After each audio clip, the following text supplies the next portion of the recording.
So we're concluding this part of Ephesians chapter 6, verses 5 through 9, because this part concludes his interpersonal comments.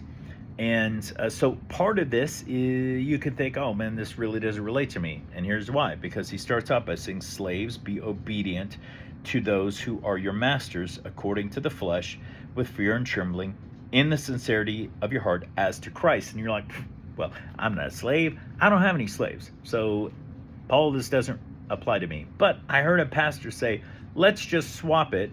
Let's exchange the word slaves for employees and masters for bosses. Because the reality is, like, we do serve someone.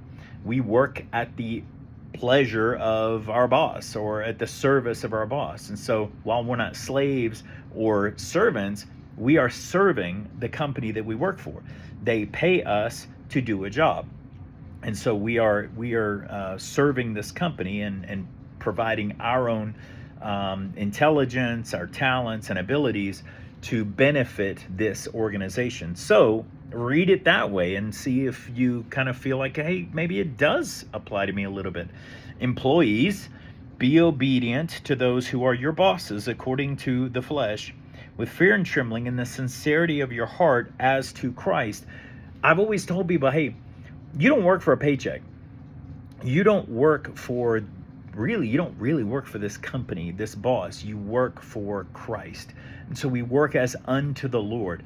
The work that I do, if I'm slacking off at work, then that shows a lapse of integrity in my heart, because I'm slacking off as unto the Lord. But if I work hard and do the best that I can and try to add as much value to the organization as I can, I'm doing that as unto the Lord. And he says, not by way of eye service as people pleasers, but as slaves of Christ. Let's pause there. This word eye service is a compound word, ophthalmo. I'm messing this up. You can see the word. Like, look at this. You try to pronounce it. It's a tricky word, right? But I did this little red line here because this means eye and this means service. Douleo or doulos is servants, right? And so the word is defined also as work done only under the master's eye. So there are people who are slacking off and shamming and not doing anything, but hey, the boss is coming around. And so they get super busy. And he says, don't do that. Paul says, look, you're working as unto the Lord, not as unto your boss, your master, your employer. You work as unto the Lord. And so don't just work when your boss comes around.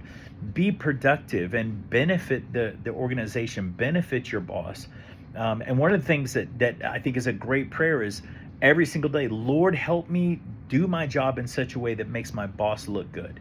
Because I know that if you've got a good boss, right, and you're making your boss look good, he'll make you look good as well. And so he says, not as people pleasers, but as slaves or servants of Christ, doing the will, thelema, which is the wishes or the desires of God from the heart. Verse 7, with goodwill or with kindness, render service as to the Lord and not to people. Remember, we're serving God in the work that we do. Verse 8, knowing that whatever good thing each one does, he will receive back from the Lord. Hey, even if your employer doesn't give you awards or coins or recognition, you don't get Employee of the Month, and yet you've earned it and deserved it, don't worry about that. God is the one that repays.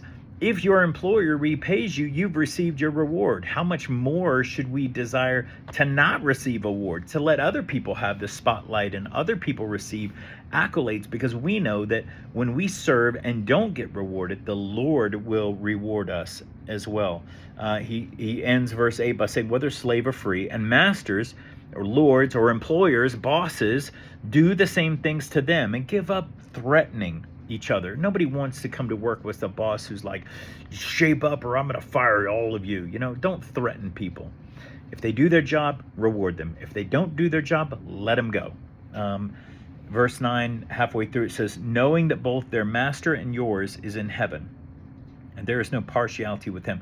So bosses and employees, understand all of your boss is God, right? God is the boss of everybody, and he will repay those who are threatening and violent and just bad bosses. But he ends saying there's no partiality with God when it comes to this dynamic. And the word partiality is, again, this challenging Greek word to pronounce. I practiced it and I said it, and now I can't do it, right? Because the camera's on me. But it means favoritism, right? Don't show favoritism. Don't like only reward your favorite employees just because they're your favorites. Don't show partiality among your employees. Do what's right. Reward them for the work that they do. All right. So that is Ephesians chapter 6, verses 5 through 9. And next we go into the armor of the Lord.